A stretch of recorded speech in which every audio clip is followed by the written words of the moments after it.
आज पढ़ने वाले हैं हम लोग आवेशों के निकाय के कारण वैद्युत विभव। ठीक, इसके लिए चलो चित्र बना लो।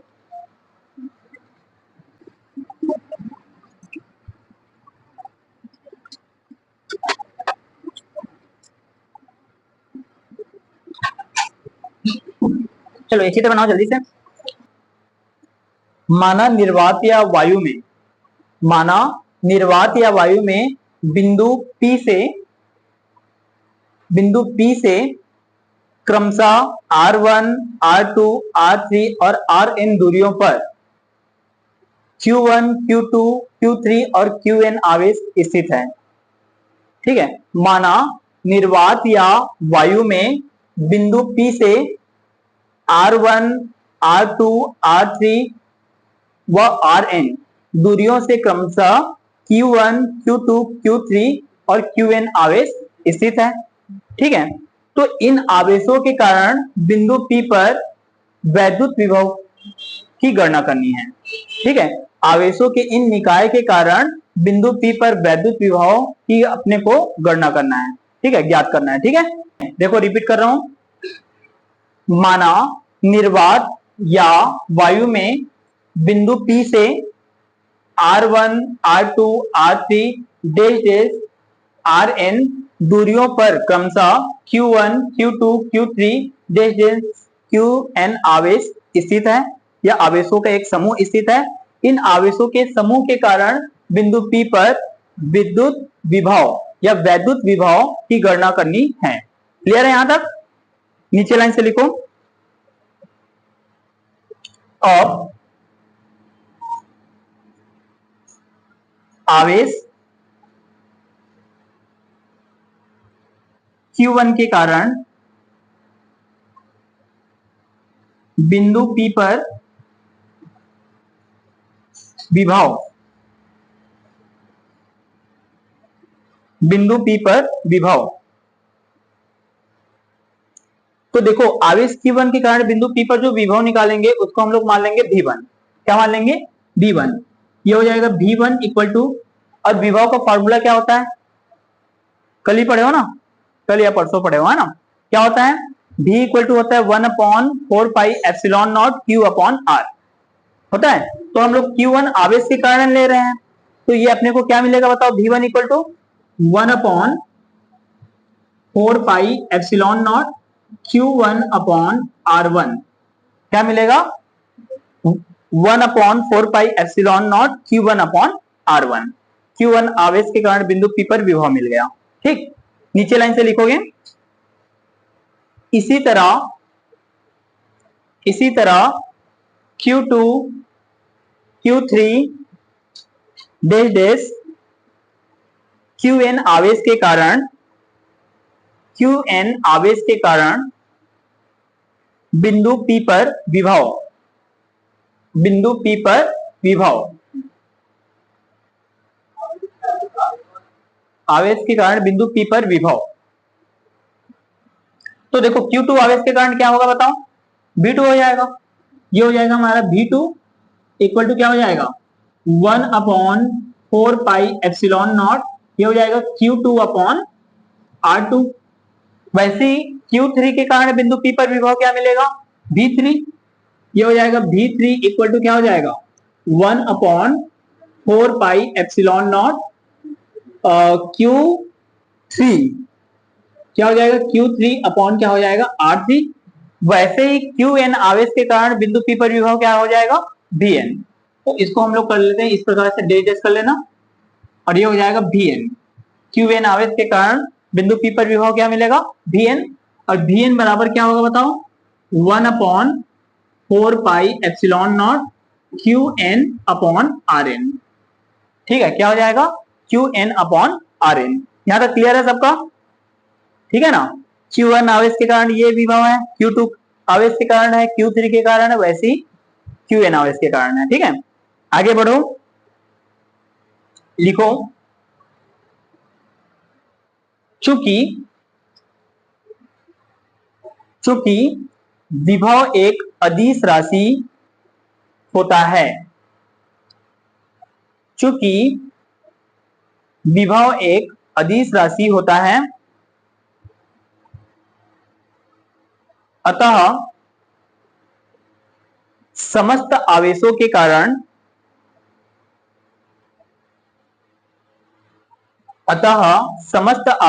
कारण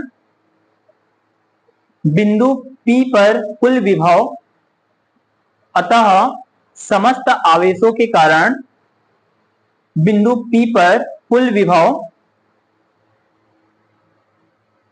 भी उन आवेशों के कारण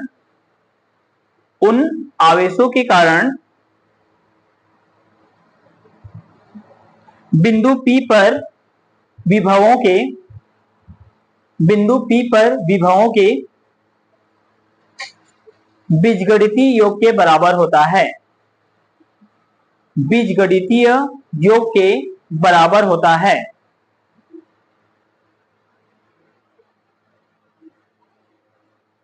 ठीक, देखो ये आवेशों का एक निकाय बन रहा है, ये वाला Q1, Q2, Q3, Qn। तो इन समस्त आवेशों के कारण जो बिंदु P पर विभव निकालेंगे भी, वो अलग अलग आवेशों के कारण बिंदु P पर जो विभव मिलेगा उनके बीजगणितीय योग के बराबर होता है। मतलब इसके कारण जो यहाँ पे विभव निकालेंगे, इसके कारण निकालेंगे, इसके कारण निकालेंगे, इसके कारण निकालेंगे, तो समस्त विभवों को जोड़ देंगे तो वो समस्त निकाय के कारण बिंदु P पर विभव के तुल्य होगा। ठीक है, नीचे लाइन से लिखो, अर्थात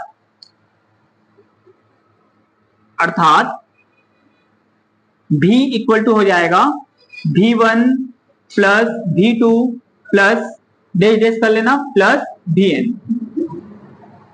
ठीक है, मान को रखते जाओ आप। V इक्वल टू हो जाएगा, V1 का वैल्यू कितना है देखो, 1/4 पाई एप्सिलॉन नॉट, क्या है Q1/R1 प्लस V2 का वैल्यू रख दो वैसी 1/4 पाई एप्सिलॉन नॉट, क्या हो जाएगा Q2/R2 प्लस डेश डेश कर लेना, और Vn का कितना हो जाएगा 1/4 पाई एप्सिलॉन नॉट Qn/Rn। ये हो जाएगा। सब में क्या चीज कॉमन दिख रहा है देखो तुम लोग को, 1/4 पाई एप्सिलॉन नॉट, बाहर निकाल दो उसको, ये हो जाएगा 1/4 पाई एप्सिलॉन नॉट। अंदर में क्या बचा, Q1/R1 plus Q2/R2 plus dash dash कर लेना प्लस क्या आएगा Qn/Rn। Qn/ क्या हो जाएगा Rn। ठीक है, क्या कहा, Q3 का भी Q4 का भी वैसे बीच में आ जाएगा सब। ठीक है ना। अब देखो ये एक श्रेणी बन रहा है, अच्छे से देखो श्रेणी बन रहा है, तो श्रेणी के योग के लिए हम लोग क्या यूज करते हैं, समेशन। तो ये हो जाएगा 1/4 पाई एप्सिलॉन नॉट, ये हो जाएगा समेशन। स्टार्ट कहां से हुआ है देखो, एक से, 1 2 3 4 ऐसे कहां तक जा रहा है, n तक जा रहा है। तो ये हम लोग लेंगे i इक्वल टू 1 से कहां तक जा रहा है, n तक, i इक्वल टू 1 से n। इसको लिखेंगे Qi/RI। ठीक है, इसको मान लेना समीकरण नंबर 1, जहां i क्या है, पूर्णांक है, जहां i क्या है, पूर्णांक है। मतलब i की जगह में अगर आप एक बार 1 ले लिए तो अगले बार क्या लोगे 2, फिर क्या लोगे 3, फिर 4, ऐसे कहां तक जाओगे, n तक। ठीक है, आगे नीचे लाइन से लिखो, इसी प्रकार लिखो उसको ना, इसी प्रकार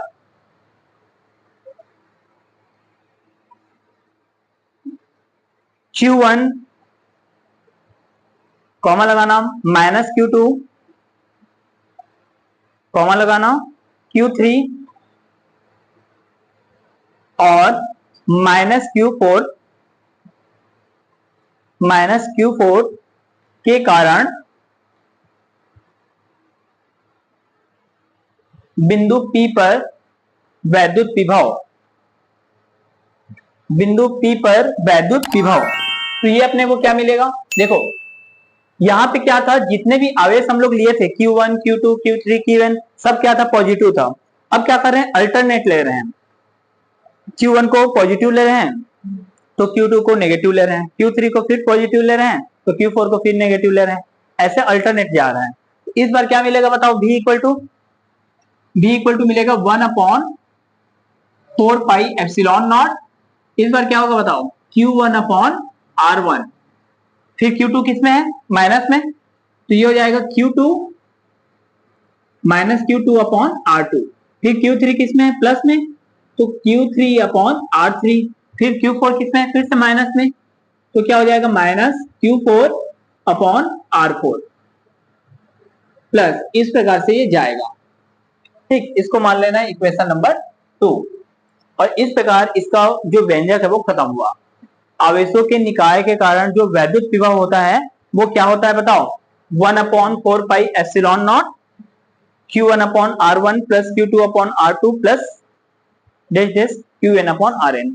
अगर वो एक पॉजिटिव एक नेगेटिव में है तो वैसे ही आएगा, Q1/R1 minus Q2/R2 plus Q3/R3 minus Q4/R4 हो जाएगा। क्लियर है, ये खत्म हुआ। चलो अगला हेडिंग लिखो, अक्षीय स्थिति। अक्षीय स्थिति, अक्षीय स्थिति, ठीक है। अक्षीय स्थिति के लिए व्यंजक देख रहे हैं, है ना। तो चलो इसके लिए चित्र बना लो।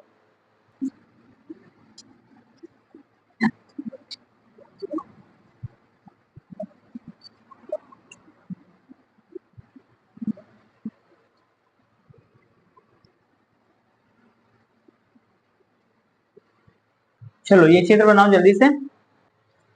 और थ्योरी वही पुराना वाला घिसी-पिटी।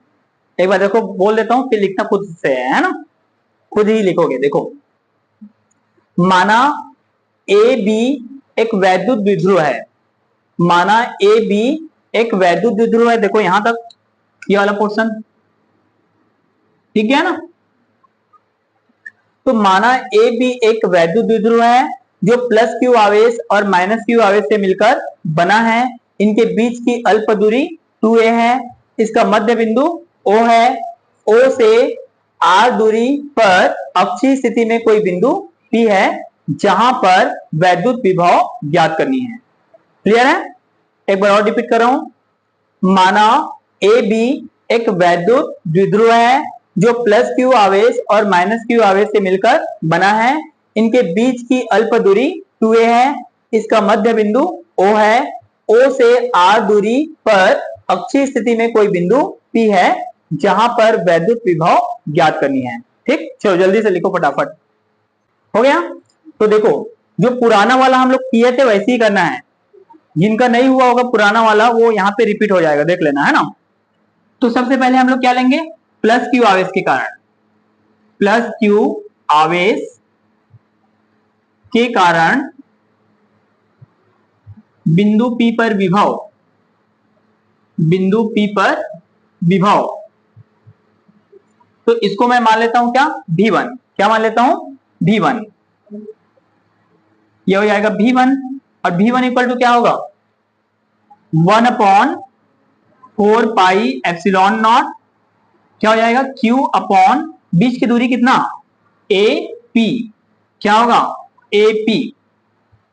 बीच की दूरी लिया जाता है ना Q अपॉन R, लेकिन यहाँ पे R नहीं है, क्या है, AP है। तो Q अपॉन क्या हो जाएगा, AP। इसको मान लेते हैं समीकरण नंबर 1। ठीक, चूंकि दूरी हमेशा केंद्र से मापा जाता है, यहां पर लिखना है चूंकि दूरी हमेशा केंद्र से मापा जाता है, अतः देखो दूरी को यहां से मापेंगे तो क्या करेंगे, देखो ये चित्र को देखो, OP है। OP में अगर मैं OA को घटाऊंगा तो मुझे AP मिल जाएगा ना। तो वही काम कर रहे हैं हम लोग, AP का वैल्यू निकाल रहे हैं। तो AP बराबर क्या होगा बताओ, OP। क्या हो जाएगा, OP। और OP में किसको घटा देंगे बताओ, OA को। ओ ओपी में से अगर ओ ए को घटाएंगे तो अपने को किसका वैल्यू मिल जाएगा, एपी का। ओपी, ओ से लेकर पी तक की दूरी कितना है देखो, आर माइनस ओ ए। तो देखो ए पी का जो टोटल लंबाई है वो 2a है, तो केंद्र से ये कितना होगा, ये वाला भी a हो जाएगा, ये वाला भी a हो जाएगा, आधा आधा हो जाएगा। ठीक है, तो ओ ए की जगह में हम लोग क्या लिख सकते हैं, a। अपने को किसका वैल्यू मिला, एपी का मान। इस मान को समीकरण 1 में रख दो। इस मान को समीकरण 1 में रखने पर, 1 में रखो, V1 इक्वल टू हो जाएगा 1/4 पाई एप्सिलॉन नॉट, ये हो जाएगा Q अपॉन एपी के जगह में क्या लिखेंगे, R माइनस ए। ये बन गया हमारा समीकरण नंबर 2। ठीक है, V1 का वैल्यू कितना मिला अपने को, 1/4 pi epsilon naught Q upon R minus A. अब किसके कारण निकालेंगे, माइनस Q आवेश के कारण। ठीक, अब माइनस Q आवेश के कारण, आवेश के कारण बिंदु P पर विभव, बिंदु P पर विभव, तो इसको हम लोग क्या मान लेंगे, V2। क्या मानेंगे, V2। ये हो जाएगा अपना V2, और V2 इक्वल टू क्या हो जाएगा, 1/4 पाई एप्सिलॉन नॉट, क्या होगा, माइनस Q। वहां पे जब हम लोग विद्युत क्षेत्र निकाल रहे थे तो चिन्ह को नेग्लेक्ट कर दे रहे थे, यहां पे आपको चिन्ह सहित लिखना है ना। तो क्या होगा, माइनस Q, बीच की दूरी कितना हो जाएगा, B से P, मतलब कितना हो जाएगा, BP। क्या हो जाएगा, BP। दूरी हमेशा केंद्र से नापा जाता है ना। इसको एक स्टेप थोड़ा और बढ़ा रहा हूं मैं, V2 इक्वल टू हो जाएगा, माइनस को बाहर निकाल लेता हूं, तो -1/4 pi epsilon naught Q upon BP हो गया। ठीक, इसको मान लेते हैं समीकरण नंबर 3। ठीक है, चूंकि दूरी हमेशा कहां से मापते हैं, केंद्र से मापते हैं, अतः किसका मान निकालेंगे अब, BP का। तो BP बराबर क्या होगा, देखो OP में OB को जोड़ देंगे तो BP मिल जाएगा। क्या करेंगे, OP प्लस क्या हो जाएगा, OB। चित्र को देखो, है ना, OP, O से लेकर P तक की दूरी कितना है देखो, R, और O से लेकर B तक की दूरी कितना है, A। तो BP का वैल्यू कितना मिल गया, R प्लस A। इस मान को समीकरण 3 में रख दो। इस मान को समीकरण 3 में रखने पर, 3 में रखो, V2 बराबर कितना हो जाएगा, -1/4 pi epsilon naught Q upon BP की जगह में R प्लस A। ये बन गया हमारा समीकरण नंबर 4। समीकरण नंबर 4। अब हम लोग क्या करेंगे, बिंदु P पर क्या निकालेंगे, परिणामी विभव निकालेंगे। ठीक है, तो यहां पर लिखोगे, चूंकि विभव एक अदिश राशि है, चूंकि विभव एक अदिश राशि है, अतः बिंदु P पर परिणामी विभव, परिणामी विभव, ठीक है, परिणामी विभव निकालेंगे। तो परिणामी विभव क्या होगा, V इक्वल टू हो जाएगा V1 प्लस V2, मतलब प्लस Q आवेश के कारण जो बिंदु P पर विभव मिला है और माइनस Q आवेश के कारण जो बिंदु P पर विभव मिला है, उन दोनों को क्या करना है, जोड़ देना है। तो समीकरण 2 और 4 से मान रख दो। समीकरण 2 व 4 से मान रखो, ये हो जाएगा V इक्वल टू, V1 का वैल्यू कितना है, 1/4 pi epsilon naught Q upon R minus A plus, और 4 का वैल्यू कितना है देखो, -1/4 पाई एप्सिलॉन नॉट क्या हो जाएगा, Q अपॉन R प्लस ए होगा। प्लस और माइनस का गुणा करेंगे, V इक्वल टू, देखो दोनों में क्या चीज कॉमन दिख रहा है, इसमें भी Q, इसमें भी Q, इसमें भी 4 पाई एप्सिलॉन नॉट, इसमें भी है। बाहर निकाल लेता हूं मैं, क्या हो जाएगा, Q upon 4 pi epsilon not, यहां पे क्या बचेगा, 1 अपॉन R माइनस ए, और प्लस और माइनस का गुणा करोगे कितना आएगा, माइनस, और इधर क्या बचेगा, 1 अपॉन R प्लस ए। ये हो गया। अब क्या करेंगे, इसको क्रॉस मल्टीप्लाई कर देंगे इधर इधर, ठीक है।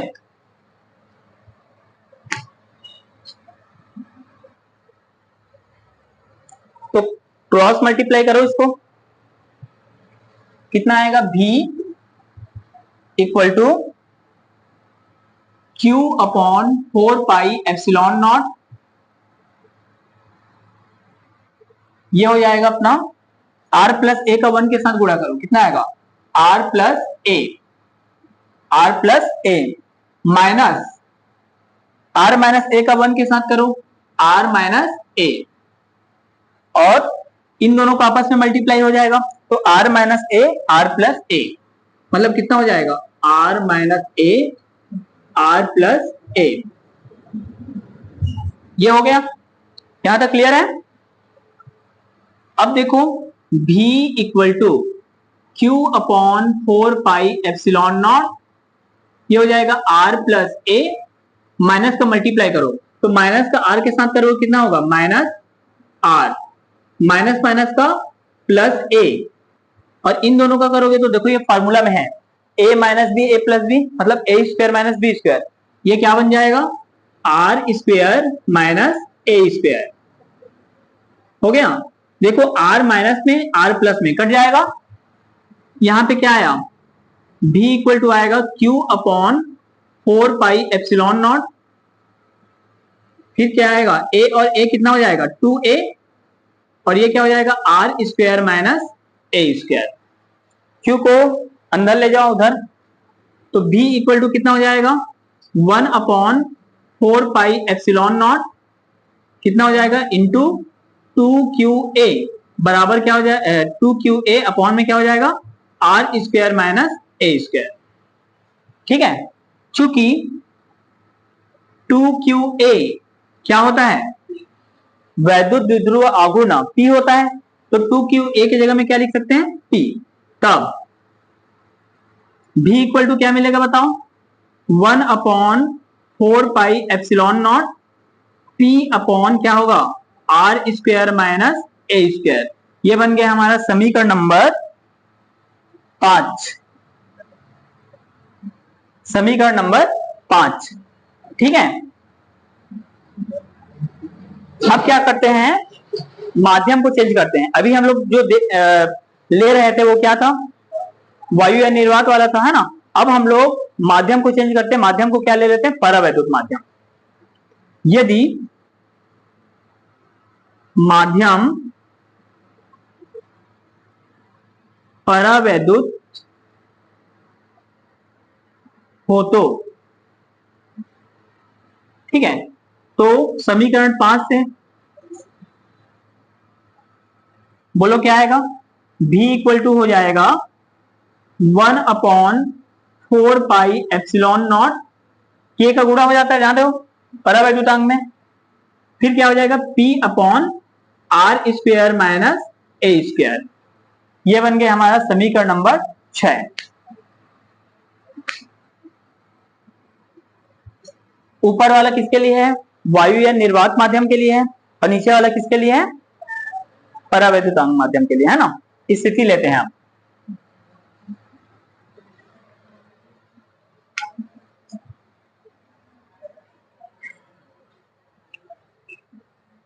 स्थिति,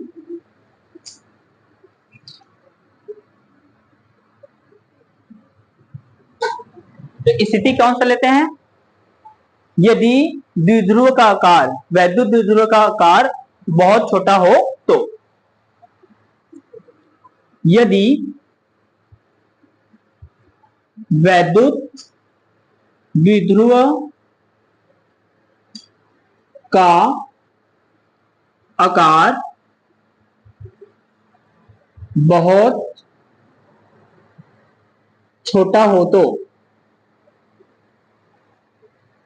यदि वैद्युत द्विध्रुव का आकार बहुत छोटा हो तो, अर्थात आर ग्रेटर देन ए, होता है ना, आर बहुत ज्यादा बड़ा होगा किससे, ए से, तब इस स्थिति में आर की तुलना में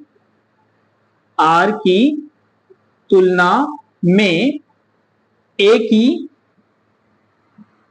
उपेक्षा कर दी जाती है।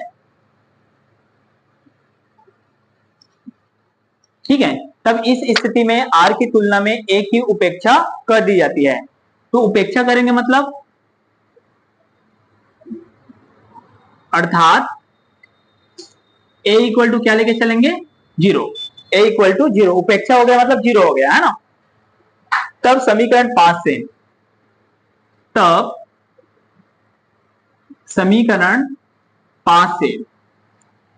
क्या है 5 का वैल्यू, देखो v equal to 1/4 pi epsilon naught p upon क्या हो जाएगा, आर स्क्वायर माइनस ए स्क्वायर के जगह में क्या लेंगे हम लोग, 0 स्क्वायर। ये हो जाएगा v equal to 1/4 pi epsilon naught p upon r square. ठीक है, ये बन गया हमारा समीकरण नंबर 7, समीकरण नंबर 7। और यही क्या है, अक्षीय स्थिति के लिए व्यंजक है। ठीक है, याद करो जब हम लोग अक्षीय स्थिति में लिए थे, लेकिन वो विद्युत क्षेत्र की तीव्रता था, तो उसमें हम लोग को फॉर्मूला क्या मिला था, E इक्वल टू मिला था 1/4 pi epsilon naught 2p upon r cube, 2p upon r cube मिला था। इसमें क्या मिल रहा है, विभव में v equal to 1/4 pi epsilon naught p upon r square. ठीक, इस प्रकार से अक्षीय स्थिति खत्म। अक्षीय स्थिति है जरूर, लेकिन दोनों अलग अलग है, फॉर्मूला को आपको याद रखना पड़ेगा। ये विभव वाला है, वो वाला क्या था, वैद्युत द्विध्रुव के कारण था, लेकिन विद्युत क्षेत्र वाला था, है ना। और एक और 5 पार्ट में पढ़ोगे चुंबक के लिए। ठीक है, हो गया ये। चलो नेक्स्ट हेडिंग लिखो, निरक्षीय स्थिति। निरक्षीय स्थिति, चलो इसके लिए चित्र बना लो।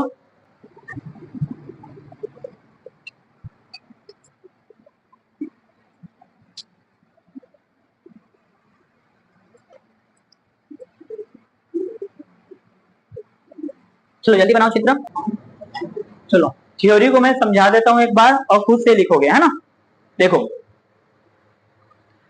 माना ए बी एक वैद्युत द्विध्रुव है जो प्लस क्यू आवेश और माइनस क्यू आवेश से मिलकर बना है। इनके बीच की अल्प दूरी 2a है। इसका मध्य बिंदु O है। O से r दूरी पर निरक्षीय स्थिति में कोई बिंदु P है जहां पर वैद्युत विभव ज्ञात करनी है।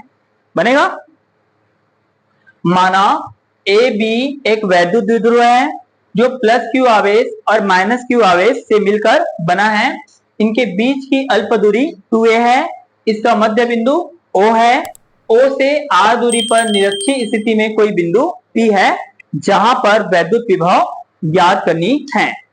चलो जल्दी से फटाफट लिखो इतना। चलो देखो, है ना। सबसे पहले क्या लेंगे, प्लस क्यू आवेश के कारण बिंदु P पर विभव निकालेंगे, फिर माइनस क्यू के कारण फिर परिणामी विभव। समझ गया, सेम प्रोसेस। तो लेते हैं प्लस क्यू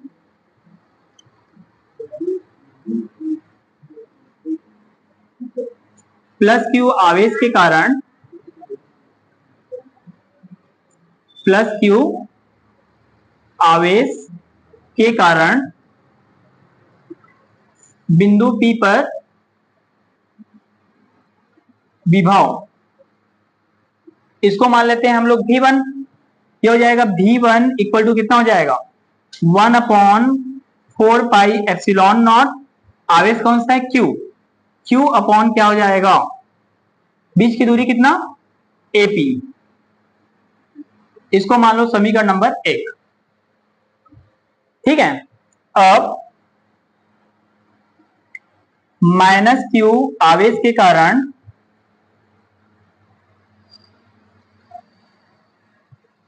बिंदु P पर विभव,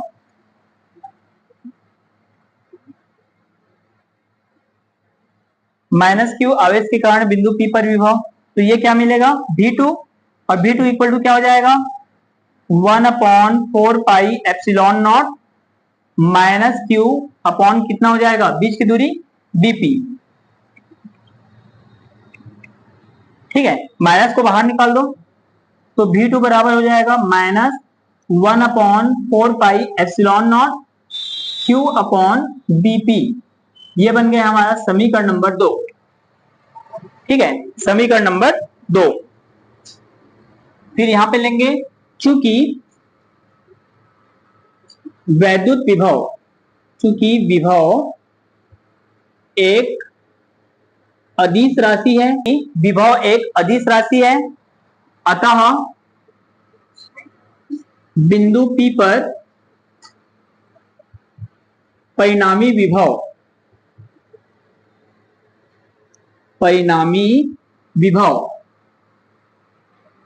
तो परिणामी विभव को हम लोग मान लेंगे V, तो V इक्वल टू क्या हो जाएगा, V1 प्लस V2। मान को रखो समीकरण 1 व 2 से,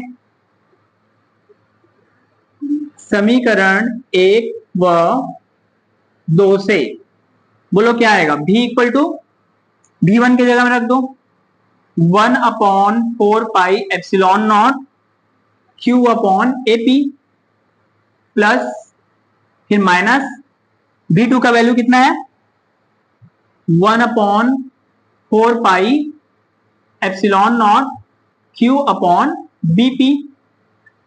ठीक, दोनों में क्या चीज कॉमन दिख रहा है, देखो इसमें भी Q है, इसमें भी Q है, इसमें 4 पाई एप्सिलॉन नॉट, इसमें भी 4 पाई एप्सिलॉन नॉट, तो V इक्वल टू क्या हो जाएगा, Q upon 4 pi epsilon not, बाहर कॉमन निकल गया, यहां पे क्या बचेगा 1/AP,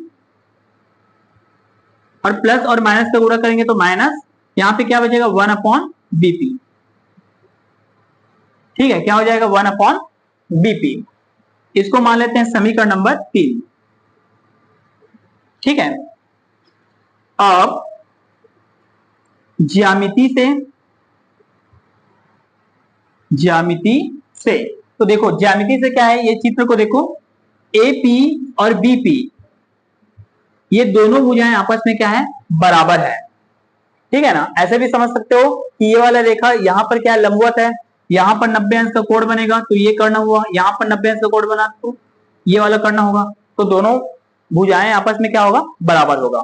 तो ज्यामिति से क्या हो जाएगा, AP बराबर होगा किसके, BP के। ठीक है, इस मान को समीकरण 3 में रख दो, इस मान को समीकरण 3 में रखने पर कितना हो जाएगा, V equal to Q upon 4 pi epsilon naught, ये हो जाएगा 1/AP माइनस 1 देखो BP और AP आपस में बराबर है, तो BP की जगह में हम लोग क्या लिख सकते हैं, AP, ये हो जाएगा AP। 1/AP में से 1/AP को घटा दो, कितना आएगा, B इक्वल टू हो जाएगा Q upon 4 pi epsilon not, और इधर क्या बचेगा, 0, 0 का इसके साथ गुणा करोगे तो B इक्वल टू कितना हो जाएगा, 0। ये बन गया समीकरण नंबर 4। ठीक है, इसका मतलब यह है कि निरक्षीय स्थिति में बिंदु P पर विभव शून्य होता है, नीचे में लिख लोगे ना, अर्थात निरक्षीय स्थिति में बिंदु P पर विभव शून्य होता है। ठीक, इस प्रकार निरक्षीय स्थिति भी खत्म हुआ, बाकी कल पढ़ेंगे।